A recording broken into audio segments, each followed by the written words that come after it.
Episode की शुरुआत में हम देखते हैं कि प्रिंस रेजेंट की हालत काफी ज्यादा खराब थी। डॉक्टर्स ने उनका ट्रीटमेंट तो कर दिया था, पर उसे अभी तक होश नहीं आया था। फेंग तियानी और ये फुलिन दोनों उसके होश में आने का वेट कर रहे थे।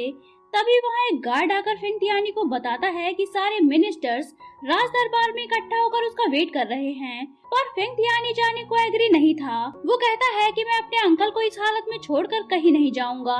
इस पर पीयू उसे समझाता है और कहता है कि इस सिचुएशन में आपको थ्रोन पर भी ध्यान देना चाहिए। इसी वजह से तो आज प्रिंस रेजेंट की ये हालत हुई है। अब सबको संभालना आप ही के जिम्मे है। उसकी इस बात पर फेंग तियानी ये फुलिन और पीयू को प्रिंस रेजेंट का ख्याल रखने का कहकर वहाँ से चला जाता है। इधर स्वांग फेई काफी ज्यादा सदमे में थी। उसकी फैमिली के सारे लोग मारे जा चुके थे, अब वो अकेली बची थी। इतने में उसके पास जियांग कॉन्गलिन आता है। वो उसे बताता है कि भले ही तुम्हारी फैमिली के लोगों को खत्म कर दिया गया है, पर अब भी तुम्हें पैलेस में प्रिंसेस की तरह ही रखा जाएगा। तुम्हें किसी तरह की कोई कमी नहीं होगी। पर स्वांग फेई जो कि अपना सब कुछ खो चुकी थी, वो उसकी कोई भी बात सुनने को तैयार नहीं थी। यहाँ बातों ही बातों में जियांग कॉन्गलिन उसे बता देता है कि कल रात उसके साथ फेंग तियानी नहीं बल्कि वो था। ये सच्चाई सुनकर स्वांग फेई और भी ज्यादा पागल हो जाती है। जियांग कॉन्गलिन उसे बताता है कि वो उसे सच्चा प्यार करता है और वो उसे वहाँ से दूर ले जाएगा और हमेशा खुश रखेगा। फिर वो दोनों हमेशा साथ रहेंगे। पर स्वांग फेई उसे गुस्से में थप्पड़ जड़ देती है और एक स्वार्ड उठाकर कहती है कि तुम मेरी नजर के सामने से चले जाओ और दोबारा अपनी शक्ल मत दिखाना। अगर तुम नहीं गए तो मैं खुद को मार डालूंगी। इस पर जियांग कॉन्गलिन वहाँ से चला जाता है। सारा सच जानकर स्वांग फेई की मानो दुनिया ही उजड़ गई थी। इधर ड्रीम वर्ल्ड में प्रिंस रेजेंट अपनी मरी हुई वाइफ को सितार बजाते देखकर उसके पास जाने लगता है, जिससे रियल वर्ल्ड में उसकी हालत बिगड़ने लगती है। ये फुलिन को इस बात का अंदाजा हो जाता है कि वो अपनी डेड वाइफ की सोल के पीछे जा रहा है। इस पर ये फुलिन पीयू से उसकी वाइफ का टूटा हुआ सितार मंगाकर जला देती है और उसकी वाइफ की सोल से रिक्वेस्ट करती है कि वो प्रिंस रेजेंट को अपने साथ ना ले जाए। ये फुलिन का ये आइडिया काम आ जाता है। सितार के जलने से ड्रीम वर्ल्ड में उसकी डेड वाइफ की सोल डिसअपियर हो जाती है और प्रिंस रेजेंट को उसकी जगह ये फुलिन सितार बजाती नजर आती है। नेक्स्ट मॉर्निंग पीयू ये फुलिन को आकर बताता है कि प्रिंस रेजेंट को होश आ चुका है, जिस पर ये फुलिन तुरंत प्रिंस रेजेंट के पास जाकर उसे सॉरी बोलती है, जिस पर प्रिंस रेजेंट उसे माफ कर देता है, क्योंकि अगर ये फुलिन ने उसे मारने की कोशिश की थी तो उसे बचाया भी था। इधर हुआनजिंग मैप में बताई गई डायरेक्शन में जाता है, जहाँ उसे एक गुफा मिलती है। गुफा के अंदर जाने पर उसे एक डिवाइस मिलती है, जिसकी चाबी वही पजल मैप था। हुआनजिंग उस डिवाइस की हेल्प से जीसू से वीडियो कॉल पर बात करता है। जीसू उसे बताता है कि उस गुफा में उसकी लाइफ के सारे एक्सपेरिमेंट्स का रिकॉर्ड है, जो कि अब वो उसके हवाले कर रहा है। वो हुआनजिंग को एक बॉक्स दिखाते हुए कहता है कि इसमें ये फुलिन के लिए कुछ है, तुम इसे अपने पास रखना, पर चाहे कुछ भी हो जाए इसे कभी भी खोलना मत। वो हुआनजिंग को सारी बातें समझाकर कॉल को डिस्कनेक्ट कर देता है। इसके बाद हम देखते हैं कि जीसू क्वीन बाइजू का पीछा करते हुए स्काई कैस्टल के सीक्रेट डोर तक पहुंच चुका था। क्वीन बाइजू सीक्रेट डोर से अंदर जाती है तो वो भी उसके पीछे पीछे अंदर जाता है। यहाँ बाइजू को उसकी मौजूदगी का एहसास हो जाता है, जिस पर वो जीसू को सामने आने के लिए कहती है। जीसू सामने आता है। उसे पता चल चुका था कि बाइजू स्काई कैस्टल से पूरे विंग क्लैन को खत्म करना चाहती है। वो बाइजू को ऐसा करने से मना करता है, जिस पर बाइजू अपने असासिन से उस पर हमला करवा देती है। यहाँ जीसू अपनी मार्शल आर्ट का यूज करते हुए उन सभी को मार देता है, तो बाइजू स्वार्ड लेकर उसे फाइट करने लगती है। फाइट के दौरान दोनों ने ही एक दूसरे को जख्मी कर दिया था। जीसू मरते मरते स्काई कैस्टल की मशीन को डिस्ट्रॉय कर देता है, जिसे देखकर बाइजू बिल्कुल पागल सी हो जाती है। जीसू उसे कहता है कि हमें ये जगह छोड़कर बाहर निकल जाना चाहिए, यहाँ ब्लास्ट होने वाला है, पर बाइजू नहीं मानती। तभी वहाँ ब्लास्ट होता है, जिसमें जीसू और बाइजू दोनों ही मारे जाते हैं। इधर तोंगमो ये फुलिन के पास आकर बताता है कि फेंग तियानी को कुछ विद्रोही सिपाहियों ने घेर लिया है। ये सुनकर ये फुलिन तुरंत फेंग तियानी के पास पहुंचती है। यहाँ आकर उसे पता चलता है कि फेंग तियानी ने उसे बहाने से बुलाया था, क्योंकि वो उसे अपने साथ घुमाने लेकर जाना चाहता था। इस पर पहले तो ये फुलिन उस पर गुस्सा करती है, पर फिर उसके इंसिस्ट करने पर मान जाती है। दोनों फ्लाइंग कैरेज में बैठकर घूमने के लिए निकल पड़ते हैं। इधर स्वांग फेई एक अंधेरी गुफा में एक चुड़ैल के पास जाती है। वो चुड़ैल काफी ज्यादा भयानक थी। वो चुड़ैल से कहती है कि तुम ये फुलिन को मेरे रास्ते से हटा दो, इसके बदले तुम्हें जो चाहिए होगा मैं दूंगी, पर उस लड़की का अंजाम बहुत बुरा होना चाहिए। इस पर वो चुड़ैल इस काम के बदले सुआंग फेई से उसकी ब्यूटी और उसकी इंटरनल एनर्जी मांगती है, जिसे सुआंग फेई देने के लिए तैयार हो जाती है, क्योंकि वो किसी भी हाल में यी फुलिन को तड़प तड़प के मरते देखना चाहती थी।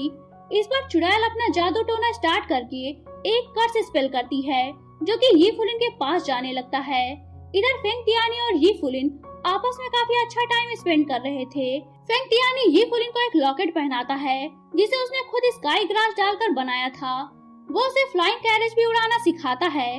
तभी वहाँ कर्स स्पेल आकर यी फुलिन के बॉडी में एंटर कर जाती है। नेक्स्ट डे प्रिंस रेजेंट और फेंग तियानी चेस खेल रहे होते हैं।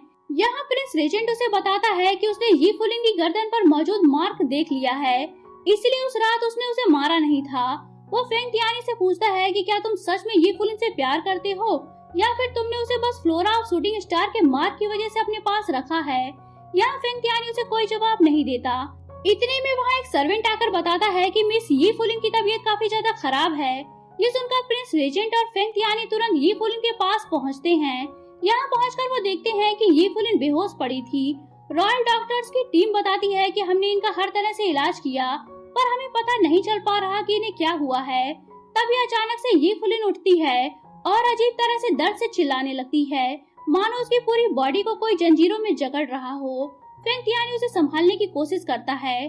थोड़ी देर में वो दोबारा बेहोश हो जाती है। प्रिंस रेजेंट पूरे सिटी में ये ऐलान करने का ऑर्डर देता है कि जो भी यी फुलिन को ठीक करेगा उसे ढेर सारा इनाम मिलेगा। इधर हुआनजिंग कुछ सामान लेने मार्केट गया था। तभी वहाँ दो लोग इसी बारे में बातें कर रहे थे। हुआनजिंग उनकी बातें सुन लेता है और उसे भी यी फुलिन के बीमार होने का पता चलता है, जिस पर वो डिसाइड करता है कि वो यी फुलिन को देखने यूदो सिटी विंकलैंड के पैलेस जाएगा। इधर पीयू अपने साथ एक डॉक्टर को लेकर प्रिंस रेजेंट के पास जाता है, जिसे मेडिसिन के साथ ही साथ जादू टोने का भी नॉलेज था। वो प्रिंस रेजेंट को बताता है कि मुझे लगता है कि यी फुलिन पर किसी ने जादू टोना करके कोई कर्स स्पेल किया है, क्योंकि सारे सिम्टम्स ऐसे ही दिख रहे हैं। इसे ठीक भी नहीं किया जा सकता।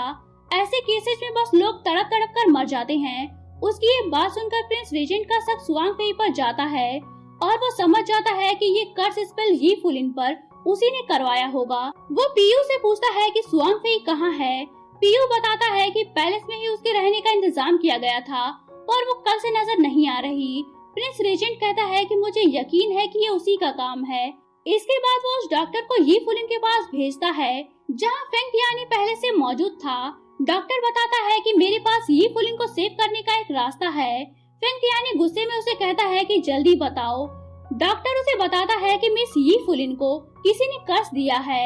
जब तक उस कर्स को देने वाले के बारे में पता नहीं चल जाता, तब तक इन्हें पूरी तरह से सेव तो नहीं किया जा सकता, पर अगर कोई इनका कर्स शेयर कर ले तो इन्हें थोड़े टाइम तक और भी बचाया जा सकता है। फेंग तियानी कहता है कि ठीक है, मैं ये कर्स यी फुलिन के साथ शेयर करूंगा। तोंगमू कहता है कि आप तो किंग हैं, आप ये कैसे कर सकते हैं। फेंग तियानी कहता है कि यी फुलिन मेरी रिस्पॉन्सिबिलिटी है, मैं उसे सेव करने के लिए कुछ भी कर सकता हूँ। इतने में वहाँ प्रिंस रेजेंट आता है। वो उसे एक थप्पड़ जड़ते हुए कहता है कि तुम ऐसा कुछ नहीं करोगे, यी फुलिन का कर्स मैं शेयर करूंगा। तुम किंग हो, तुम पर यूदो सिटी का फ्यूचर डिपेंड करता है। पर फेंग तियानी कहाँ मानने वाला था, जिस पर दोनों डुअल फाइट करते हैं। इसमें प्रिंस रेजेंट फेंग तियानी को धोखे से हरा देता है। फेंग तियानी धीरे से डॉक्टर से बोलता है कि अगर तुमने यी फुलिन का कर्स इसके साथ शेयर करवाया तो मैं तुम्हें मार डालूंगा। इतना कहकर वो वहाँ से चला जाता है। अब डॉक्टर मारे डर के प्रिंस रेजेंट को कर्स शेयर करने के नाम पर एक ड्रग पिला देता है, जिससे प्रिंस रेजेंट वीक फील करने लगता है। तभी वहाँ फेंग तियानी आता है और पीयू से प्रिंस रेजेंट को वापस उनके रूम में ले जाने के लिए कहता है, जिस पर पीयू से वहाँ से लेकर चला जाता है। उसके जाने के बाद फेंग तियानी यी फुलिन के कर्स को शेयर करता है, जिससे उसकी हालत भी यी फुलिन जैसे ही हो जाती है। इसी के साथ ये पार्ट एंड होता है।